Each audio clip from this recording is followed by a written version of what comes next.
الحمد لله رب العالمين ولا قوة للمتقين والصلاة والسلام على أشرف الأنبياء والمرسلين محمد وعلى آله وأصحابه أجمعين إلى يوم الدين أما بعد فأعوذ بالله من الشيطان الرجيم بسم الله الرحمن الرحيم يا أيها الذين آمنوا قوا أنفسكم وأهليكم نارا وقودها الناس والحجارة عليها ملائكة غلاظ شداد لا يعصون الله ما أمرهم ويفعلون ما يؤمرون وقال النبي صلى الله عليه وسلم ألا كلكم راع وكلكم مسؤول عن رعيته أو كما قال النبي عليه الصلاة والسلام صدق الله العظيم وصدق رسوله النبي الكريم ونحن على ذلك لمن الشاهدين والشاكرين والحمد لله رب العالمين اللهم صل وسلم وبارك على سيدنا محمد وعلى آله وأصحابه أجمعين إلى يوم الدين اللهم صل وسلم وبارك على سيدنا محمد وعلى آله وأصحابه أجمعين إلى يوم الدين اللهم صل وسلم وبارك على سيدنا محمد وعلى آله وأصحابه أجمعين إلى يوم الدين عزیزان ملت اور میرے دینی بھائیوں، آج کا موضوع بہت ہی حساس اور روحوں کو جھنجھوڑنے والا ہے اور اپنے اندر ایک احساس کو پیدا کرنے والا ہے کہ آج کے ماحول میں، آج کے ان دنوں میں ہم لوگ ایک بہت بڑی غفلت والی زندگی سے گزر رہے ہیں، اور یوں کہہ دیا جائے کہ ہم لوگ ناشائستہ حرکتوں سے گزر رہے ہیں، بیجا نہیں ہوگا۔ وجہ اس کی یہ ہے کہ میں نے جو خطبے کے اندر آیت شریفہ تلاوت کی، جس کے اندر اللہ رب العزت یہ ارشاد فرما رہے ہیں یا ایھا الذین آمنوا قوا انفسکم واہلیکم نارا، اے ایمان والو تم اپنے آپ کو اور اپنے اہل و عیال کو بچاؤ جہنم کی دہکتی ہوئی آگ سے، وقودها الناس والحجارہ، جس کا ایندھن انسان اور پتھر ہوں گے، علیہا ملائکۃ غلاظ شداد لا یعصون اللہ ما امرهم ویفعلون ما یؤمرون، کہ اس آگ کے اوپر ایسے فرشتوں کو اللہ رب العزت نے متعین کر رکھا ہے جو بہت زیادہ مضبوط ہیں، بہت زیادہ طاقتور ہیں، لا یعصون اللہ، وہ کسی قسم کی اللہ رب العزت کی نافرمانی کرنے والے نہیں ہیں، وَيَفْعَلُونَ مَا يُؤْمَرُونَ، اور وہ تمام فرشتے وہی ہیں جن کا ان کو حکم دیا جاتا ہے اس پر 100% عمل کرنے والے ہیں۔ اس پوری آیت شریفہ کے اندر سے صرف پہلا ٹکڑا مجھے لینا ہے، یا ایھا الذین آمنوا قوا انفسکم واہلیکم نارا، اس کے تحت میں مجھے چند باتیں عرض کرنی ہیں۔ سب سے پہلے یہ کہ ہم لوگ اپنے آپ کو اس جہنم کی دہکتی ہوئی آگ سے بچائیں۔ اب اس کو اپنے آپ سے بچانے کے لیے، اپنے آپ کو اس سے بچانے کے لیے کئی ایک طریقے ہم لوگوں کو اللہ اور اللہ کے رسول صلی اللہ علیہ وسلم نے عطا فرمائے ہیں۔ سب سے آسان اور سہل راستہ یہ ہے کہ ہر موڑ پر یہ دیکھا جائے کہ میرے نبی صلی اللہ علیہ وسلم کا طریقہ کیا ہے اور اللہ رب العزت کا میرے لیے اس میں کیا حکم ہے۔ بس اس چیز کو اگر دیکھیں گے انشاءاللہ جہنم کی دہکتی ہوئی آگ سے بچنا ہمارے لیے بہت آسان اور سہل ہوتا جائے گا۔ دوسری چیز اپنی آل و اولاد، ہمارے اپنے گھر والوں کے تعلق سے ہے کہ اپنے گھر والوں کو بھی اس دہکتی ہوئی آگ سے بچانے کے لیے ہم لوگ کوشش کرتے رہیں کہ جس طریقے سے ہم لوگ اپنے آپ کو جہنم کی دہکتی ہوئی آگ سے بچائیں گے، اسی طریقے سے ہمارے گھر کی ماں بہنیں بیٹیاں بھی جہنم کی دہکتی ہوئی آگ سے بچ جائیں۔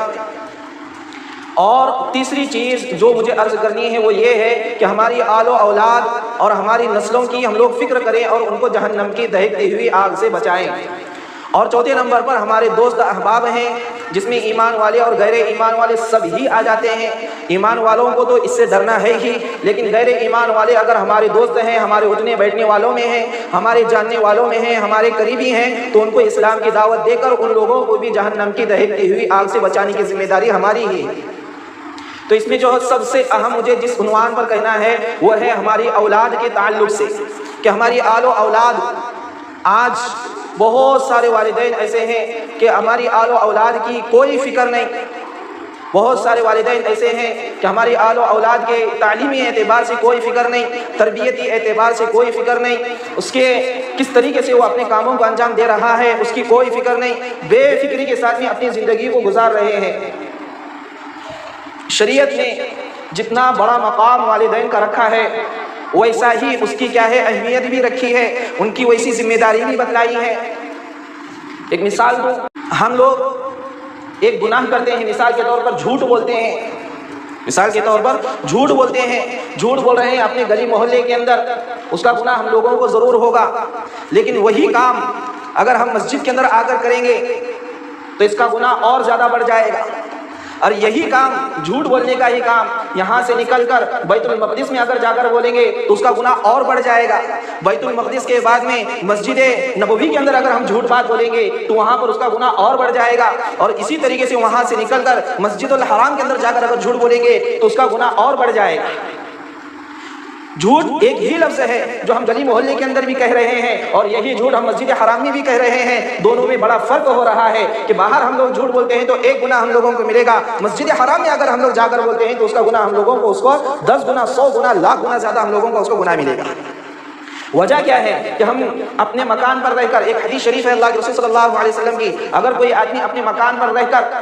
نماز ادا کرتا ہے تو اس کو ایک نماز پڑھنے کا اجر و ثواب دیا جائے گا، اگر مقام کی مسجد میں آ کر وہ نماز پڑھتا ہے تو اس کو جو ہے 25 گنا اجر و ثواب دیا جائے گا، اور جماعت کے ساتھ میں نماز پڑھتا ہے تو 25 گنا المضاعف اس کو اجر و ثواب دیا جائے گا۔ مکان پر رہتا ہے تو ایک نماز کا ثواب، مسجد میں آ کر جماعت کے ساتھ مسجد میں آ کر پڑھتا ہے تو 25 نمازوں کا ثواب، اگر جماعت کے ساتھ میں پڑھتا ہے تو 25 گنا اس سے کتنا زیادہ ہوگا، المضاعف کا لفظ آیا کہ کتنا اللہ رب العزت اس کو اجر فرمائیں گے، عطا فرمائیں گے، اس کا اندازہ ہم لوگ نہیں لگا سکتے۔ اسی طریقے سے وہی نماز ہم لوگ پڑھ رہے ہیں مسجد اقصی میں جا کر تو 25,000 نماز پڑھنے کے برابر اجر و ثواب ہے، وہی نماز ہم لوگ پڑھ رہے ہیں مسجد نبوی کے اندر تو 50,000 نماز پڑھنے کے برابر اجر و ثواب ہے، وہی نماز ہم لوگ پڑھ رہے ہیں مسجد الحرام کے اندر جا کر 1,00,000 نماز پڑھنے کے برابر اجر و ثواب ہے۔ ہم لوگ جب مسلم شریف پڑھ رہے تھے، ہمارے استاد محترم حضرت مولانا عبدالرحیم صاحب فلاحی رحمۃ اللہ علیہ حضرت نے ہم لوگوں کو نصیحت کے طور پر یہ بات فرمائی تھی، اگر خدا نہ خواستہ تم لوگوں سے کوئی گناہ ہو جاتا ہے اور تم اپنے مکان پر رہ کر اپنی کسی اور جگہ پر رہ کر وہ گناہ کو کرتے ہیں تو آپ کا یہاں پر گناہ کرنا ایک گناہ لکھا جائے گا، لیکن آپ یہی گناہ اگر مسجد حرام میں کرتے ہیں تو 1,00,000 گنا درجہ آپ کو گناہ لکھا جائے گا، کیونکہ اس کی اہمیت، اس کی احترام، اس کی فضیلت اتنی زیادہ ہے۔ تو میرے بھائیوں ٹھیک اسی طریقے سے مجھے یہ بات عرض کرنی ہے کہ والدین کا مقام، والدین کا احترام، والدین کی عزت شریعت کی نگاہ کے اندر اللہ رب العزت نے کتنی اونچی فرمائی ہے، کتنا اونچا مقام اس کو دیا ہے۔ ماں کے قدموں کے نیچے جنت بتلایا ہے، باپ جنت کے دروازوں میں سے بیچ کا دروازہ بتلایا ہے، اور اس کے علاوہ اللہ رب العزت نے خود قرآن شریف کے اندر بات ارشاد فرمائی ہے کہ اگر تمہارے والدین میں سے کوئی ایک بڑھاپے کی عمر کو پہنچ جاوے تو ہرگز انہیں اف تک نہ کہنا، انہیں جھڑکنا نہیں، یہ بات نہیں کہی، انہیں مارنا نہیں، یہ بات نہیں کہی، انہیں گالم گلوچ نہیں کرنا، یہ بات نہیں کہی گئی، بات یہ کہی گئی کہ ان کے سامنے اس طریقے سے بھی نہ کرنا، یہ والدین کا مقام بتلایا، یہ ان کا احترام بتلایا ہے۔ ہاں، جب آپ کا مقام اتنا اونچا، آپ کا کیا ہے مرتبہ اتنا اونچا، آپ کو اللہ رب العزت نے اتنی زیادہ فضیلت عطا فرمائی ہے تو آپ کے اوپر سے ذمہ داری بھی اللہ رب العزت نے عطا فرمائی ہے۔ ہاں، اپنی آل و اولاد کے لیے ہم لوگ بے انتہا محنت کرتے ہیں، بے انتہا محنت کرتے ہیں۔ بہت سارے لوگ ایسے بھی ہیں جو اپنی آل و اولاد کی پرورش کے لیے حلال کیا ہے، حرام کیا ہے، صحیح کیا ہے، غلط کیا ہے، کسی چیز کی کوئی پرواہ نہیں کرتے، صرف اتنا دیکھا جاتا ہے کہ میرے گھر کا چولہا چل جاوے، میرے گھر کے اندر کسی قسم کی کوئی پریشانی نہ آوے، لوگ کرتے ہیں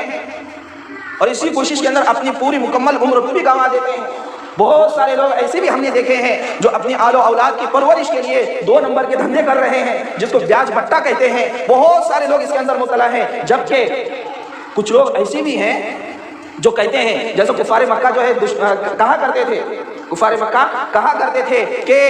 یہ کرنا کوئی حرام کام نہیں ہے، یہ تو حلال ہے، ہم تو اپنے کام سے کام رکھ رہے ہیں، ہم تو اس کے پیچھے محنت کر رہے ہیں، اس لیے ہمارے لیے کرنا ہی جائز ہے۔ وہ کہا کرتے تھے، اللہ رب العزت نے ایک بات صاف فرما دی اور یہ اعلان کر دیا کہ تمہارے لیے یہ سارا کام حرام ہے، حرام ہے، حرام ہے۔ جب اللہ رب العزت نے کہہ دیا حرام ہے تو ہم اس کے اندر شوشے نکالنے والے کون ہوتے ہیں؟ ہاں، اس کے لیے کوئی والدین بہت سارے ایسے بھی ہیں جو صحیح کیا ہے، حلال کیا ہے، حرام کیا ہے، اس کی پرواہ نہیں کرتے، صرف اپنا بھلا ہو جائے، اپنی اولاد کا بھلا ہو جائے یہ سوچتے ہیں۔ تو میرے بھائیوں، اولاد کا بھلا چاہنا ہے، اولاد کی ترقی چاہنا ہے، سب سے پہلے کام ہم لوگوں کو یہ کرنا ہوگا، سب سے پہلا کام ہم لوگوں کو یہ کرنا ہوگا کہ ہماری روزی حلال کی ہو، حرام کا ایک پیسہ بھی ہمارے گھر میں نہ آئے، حرام کا ایک لقمہ بھی ہمارے پیٹ میں نہ جائے، اس کا خاص اہتمام کرنا چاہیے۔ دوسرا کام جو ہم لوگوں کو کرنا ہے ہماری آل و اولاد کے لیے، وہ یہ ہے کہ ان کی پرورش اچھی ہو، ان کی تعلیم اچھی ہو، ان کا معیار اچھا ہو۔ ہاں، سارے لوگوں کے درمیان جب نام لیا جائے تو فخر کے ساتھ میں آپ کا سینہ چوڑا ہونا چاہیے کہ الحمدللہ میرا بیٹا اس طریقے سے کام کو انجام دے رہا ہے۔ کوئی ایسی تعلیم نہ ہو، ایسی تربیت ہماری اولاد کی نہ ہو کہ کہیں ہماری اولاد کا نام لیا جائے اور ہم لوگوں کو اپنا چہرہ نیچے کرنے کی نوبت آئے۔ ہاں، اس کی تعلیمی اعتبار سے ہم لوگوں کو ایسی فکر کرنی ہے، تربیتی اعتبار سے ایسی فکر کرنی ہے، اخلاق کے معاملے میں کہ کچھ بھی ہو جائے، کھانے کو ایک مرتبہ گھر میں نہ ملے چل جائے گا، لیکن میری آل و اولاد کی تربیت کے اندر کسی قسم کی کوئی کمی نہیں ہونی چاہیے، کہ پوری مکمل تربیت اسلامی تعلیم کے اعتبار سے، تعلیمات کے اعتبار سے ہو، پوری مکمل تربیت اللہ پاک کے احکامات اور اللہ کے رسول صلی اللہ علیہ وسلم کے سنت طریقوں کے اعتبار سے ہونی چاہیے۔ ہاں، اس معاملے کے اندر ہمارے ایمان والے احباب بہت پیچھے ہیں، بہت پیچھے ہیں، بہت پیچھے ہیں۔ نہ تعلیمی لیاقت ہمارے پاس ہے، نہ تربیتی لیاقت ہمارے پاس ہے، نہ ہم نے اپنی آل و اولاد کی ایسی تربیت کی ہے کہ جس کی وجہ سے ہم لوگ کیا ہے، پوری امت کے اندر اور پورے معاشرے کے اندر سر اٹھا کر چل سکے۔ اس کے معاملے کے اندر بہت زیادہ پیچھے ہیں، بہت زیادہ پیچھے ہیں۔ جس کے اندر ایک چیز اور ہے کہ ہم اپنے آل و اولاد کو اسکول اور کالج کی تعلیمات سے بالکل آراستہ کرتے ہیں، بالکل انہیں سمجھاتے ہیں، بتلاتے ہیں صحیح کیا ہے غلط کیا ہے، اس کے اعتبار سے مکمل تعلیم دیتے ہیں۔ میں ہرگز منع نہیں کرتا، آپ ضرور تعلیم دیں، لیکن یاد رکھیں آپ اپنی اولاد کو سب کچھ سکھائیں گے، اگر آپ نے اللہ پاک کے احکامات اور قرآن کریم کی تعلیمات سے اس کو آراستہ نہیں کیا، اللہ کے رسول صلی اللہ علیہ وسلم کے سنت طریقوں سے اس کو آراستہ نہیں کیا، تو یہی اولاد جس کے لیے آپ نے ہزاروں نے، لاکھوں نے، کروڑوں روپے خرچ کیے ہوں گے، وقت آئے گی آپ کو کبھی جوتے بھی مارے گی، کبھی آپ کو گالم گلوچ بھی کرے گی، کبھی آپ کو یہی اولاد جس کے پیچھے آپ نے سب کچھ اپنا برباد کیا، یہی اولاد جس کے پیچھے اپنا سب کچھ، یہاں تک کہ اپنی سیاہی کو سفیدی میں بدل دیا، اگر اسے قرآن کریم کی تعلیمات سے ہم نے آراستہ نہیں کیا، اللہ پاک کے احکامات سے اس کو آراستہ نہیں کیا، میرے نبی صلی اللہ علیہ وسلم کی سنتوں سے اس کو آراستہ اور پیراستہ نہیں کیا، تو کیا ہوگا؟ کیا ہوگا؟ ہم نے ایسے بھی لوگوں کو دیکھا ہے کہ اپنی ماں باپ کو کیا ہے اولاد مار کر گھر سے باہر نکال رہی ہے۔ ابھی حال ہی میں شاید آپ لوگوں تک واقعہ پہنچا ہو یا نہ پہنچا ہو، کہاں کا ہے مجھے نام نہیں لینا، کہاں پر پیش آیا مجھے نام نہیں لینا ہے، صرف واقعے سے ہم لوگوں کو سبق لینا ہے کہ ایک باپ نے جو ہے اپنی اولاد کی ایسی تعلیم کی، ایسی پرورش کی کہ اس کو جو ہے ہندوستان ہی نہیں بیرون تک اس کو روانہ کر دیا کہ میرا بیٹا میرا نام روشن کرے گا، بہت اعلیٰ تعلیم اس کو عطا فرمائی، اور جیسے ہی باپ کے انتقال کی خبر اس کو پہنچتی ہے، چونکہ انڈیا کے باہر ہے، ہم جیسا کوئی اور ہوتا تو کیا کرتا، فوراً کچھ بھی ہو جائے میرے باپ کی میت میں پہنچنا ہے، انت تک کوشش کر کے وہ پہنچنے کی کوشش کرتا، لیکن ہوا کیا ہے، کہتا ہے کہ میں کام میں بہت زیادہ مصروف ہوں، آپ میرے باپ کی تدفین کر دو۔ اگر اس کو والدین کی اہمیت بتلائی گئی ہوتی، اگر اس کو کچھ دین سے وابستگی کرائی گئی ہوتی، اگر اس کو کچھ اللہ کے احکامات اور اللہ کے رسول صلی اللہ علیہ وسلم کی تعلیمات سے آراستہ کیا ہوا ہوتا، تو ہرگز اس بیٹے کی زبان پر یہ جملہ نہ آتا۔ کئی ایک واقعات ہیں، مجھے ان تمام واقعات کی طرف نہیں جانا، ہم لوگوں کو کیا کرنا ہے وہ مجھے بتلانا ہے۔ تو کچھ باتیں میں نے آپ کے سامنے رکھی، اور اس کے بعد میں ایک بات یہ بھی ہے کہ اولاد کے حقوق کو جانیں، اولاد کے حقوق کو جانیں۔ نمبر ایک اولاد کے حقوق میں ہے اسے اللہ کا تعارف کرائیں، اللہ کے رسول صلی اللہ علیہ وسلم کی تعلیمات کو اس کو پہچانوائیں کہ کچھ بھی ہو جائے اللہ کے رسول صلی اللہ علیہ وسلم کی تعلیمات پر عمل کرنے والا بن جائے، یہ اس کو پہچان کروائیں۔ دوسرا، اس کے لیے ہر وقت دعائے خیر کریں، خیر کی دعا ہر وقت اس کے لیے کرتے رہیں۔ بہت سارے والدین کو دیکھا، اگر کسی قسم کی کوئی کمی بیشی ہماری اولاد کی طرف سے ہوتی ہے تو باپ کی زبان پر، ماں کی زبان پر یہ جملہ آتا ہے، تیرا ستیہ ناس ہو، تیرا ناس ہو جاوے، تو ایسا ہو ویسا ہو، نہ جانے کیسی قسم کے جملے اپنی زبان سے نکالتے ہیں۔ اور اس کے بعد میں جب ہماری اولاد کو کسی قسم کی کوئی دشواری پیش آتی ہے تو پھر کسی مولانا کے پاس جاتے ہیں کہ کہتے ہیں کہ ہماری اولاد کے واسطے دعا کر دو، لیکن پہلے ہم نے کیا کیا ہے جس کی وجہ سے، ہمارے کہنے کی وجہ سے نہ جانے کون سی قبولیت کی گھڑی ہو، نہ جانے کون سی قبولیت کا وقت ہو، اس وقت ہماری زبان سے جملہ نکلے اور ہمارے اولاد کے حق میں ہماری دعا قبول ہو جائے، ہمارے اولاد کے حق میں ہماری طرف سے کوئی جملہ ایسا نکل جائے جس کی وجہ سے ہماری اولاد کی بربادی اس کا مقدر بن جائے۔ اس سے ہم لوگوں کو بچنا ہے۔ خیر کی دعا ہر وقت کیا ہے اپنی زبان سے اس کے لیے نکالیں۔ تیسرا حق جو ہمارے اوپر ہماری اولاد کا ہے، اس کی اچھی تعلیم کی، اس کی اچھی تربیت کی جائے، نرمی کے ساتھ میں، پیار کے ساتھ میں، محبت کے ساتھ میں اور اخلاص کے ساتھ میں۔ کچھ جملے میں نے اس کے اندر کہے، پیار، نرمی، محبت اور اخلاص، ان تمام چیزوں کے ساتھ میں اپنی اولاد کی تربیت ہو۔ ہاں، اور اس کے بعد میں چوتھا جو حق ہے اولاد کا ہمارے اوپر، تعلیم کے لیے ایک معیاری درس گاہ اس کے لیے قائم کی جائے۔ کیا مطلب ہے معیاری درس گاہ کا؟ کہ ایسی درس گاہ جہاں پر جانے کے بعد ہماری اولاد بڑھاپے کے اندر ہماری قدردانی کرنے والی بن جائے۔ معیاری درس گاہ کا یہ مطلب ہے کہ آنے والے وقت کے اندر یہ اولاد ہمارے لیے سہارا بن جائے۔ آنے والے وقت کے اندر یہ اولاد وہاں پر جا رہی ہے جہاں پر ہم لوگوں نے اس کو ڈالا ہے، ایسی چیز، ایسی تعلیم دی جائے کہ یہ ہمارے حقوق کو پہچانے، ہم لوگوں کو پہچانے، ہماری طرفداری کرنے والی بن جائے، ایسی معیاری درس گاہ۔ اور اس کے لیے بہت آسان راستہ ہے، بہت آسان راستہ ہے کہ اپنے اولاد کو بچپن سے جو ہے مدرسے کی تعلیمات کی طرف روانہ کیا جائے، جہاں پر استاد اپنے بچوں کو، میں اسکول کی بات نہیں کہہ رہا ہوں، میں مدرسے کی بات کہہ رہا ہوں، مکتب کی بات کہہ رہا ہوں، جس کے اندر ہمارے پورے معاشرے کے اندر ایسی غفلت چھائی ہوئی ہے، ایسی برائی چھائی ہوئی ہے ہمارے معاشرے کے اندر کہ اللہ ہی حفاظت فرمائے، اللہ ہی حفاظت فرمائے۔ ابھی یہاں پر اپنے مکتب کا حال دیکھ لیں، کیا حال بنا ہوا ہے۔ والدین سے بات کہی گئی، میسج ڈالا گیا، بات یہ پہنچائی گئی کہ آپ جو ہے ایک میٹنگ مجھے کیا ہے اپنے اولاد کے تعلق سے لینی ہے، اپنے بچوں کے تعلق سے لینی ہے۔ کسی کے کان کے اوپر جوں بھی نہیں رہی،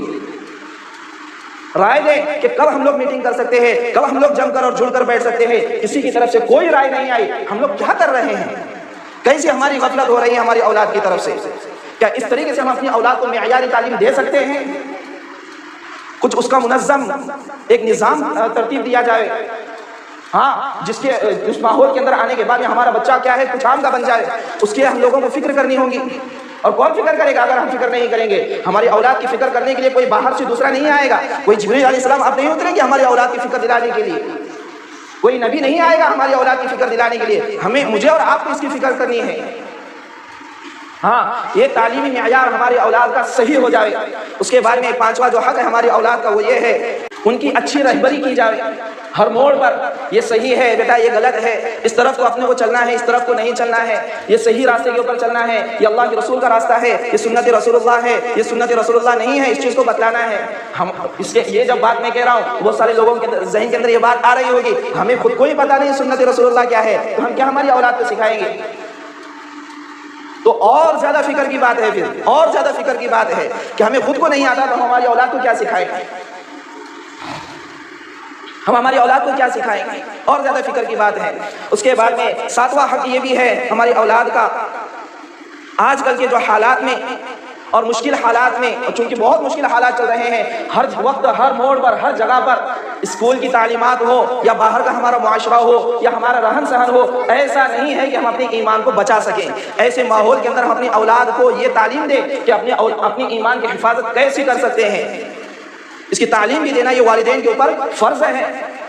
اور آخری چیز، انہیں احترام کیا ہے اس کو سکھلاویں، محبت کیا چیز ہے، مروت کیا چیز ہے، امت کے اندر ہمدردی کو کس طریقے سے پیدا کیا جائے اور امت کا درد اپنے اندر کس طریقے سے ہم لوگ لینے والے بن جائیں، یہ چیز ہماری اولاد کو سکھانے کی ضرورت ہے۔ یہ چند باتیں ہیں جو ہماری اولاد کو سکھانا ہم میں سے ہر ایک کے اوپر فرض ہے اور ہر ایک کے اوپر ضروری ہے۔ خدا نہ خواستہ ہم نے کسی ایک چیز کے اندر بھی غفلت برتی تو آنے والا وقت ایسا ہوگا کہ سوائے ذلت اور رسوائی کے ہم لوگوں کو کسی اور چیز کی ضرورت نہیں ہوگی، رسوائی ہمارا مقدر بن جائے گی۔ آخری بات میں آپ کو بتلا رہا ہوں، ابھی جو ہے میں استاد محترم حضرت مولانا مفتی فاروق صاحب مدنی دامت برکاتہ عالیہ کا جو یہاں پہ حضرت کی کتاب رکھی ہوئی ہے، اس کتاب کے اندر ایک جملہ پڑھ رہا تھا، حضرت کہنے لگے، حضرت یہ بات کہی ہے اور یہ بات نوٹ کی گئی ہے حضرت کی کہ اگر آپ لوگوں کو اپنے گھر گروی رکھ کر